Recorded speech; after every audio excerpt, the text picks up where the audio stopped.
নমস্কার, আমি ডক্টর বৈশালী রায়। আজকের এই ভিডিওতে আমি সেই সব মানুষদের নিয়ে কিছু বলবো যারা রেগুলার বেসিসে ভয়েস ইউজ করেন, অর্থাৎ যারা প্রফেশনাল সিঙ্গার বা আবৃত্তি করেন যারা, বা অথবা কোনো কারণে যারা ওরেটার, যাদের ভয়েস রেগুলার বেসিসে ইউজ করতে হয়। তাদের ভয়েসের তো যত্নের দরকার আছে, সবারই আছে, তাদেরটা বেশি। সেক্ষেত্রে ফ্রম টাইম টু টাইম ভয়েসকে কিন্তু অবশ্যই রেস্ট দেবেন, নিজেকে হাইড্রেটেড রাখবেন, প্রচুর পরিমাণে জল খাবেন। যেই সব খাবার খুব ঠান্ডা বা পানীয় খুব ঠান্ডা খাবেন না, সেটা অ্যাভয়েড করবেন। স্মোকিং, অ্যালকোহল এগুলো যতটা সম্ভব, বা ক্যাফেইন এগুলো যতটা সম্ভব অ্যাভয়েড করবেন।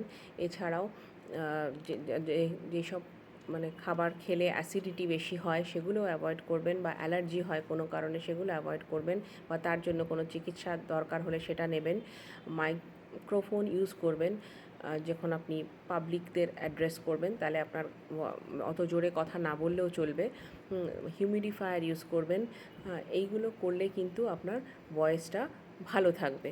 Thank you.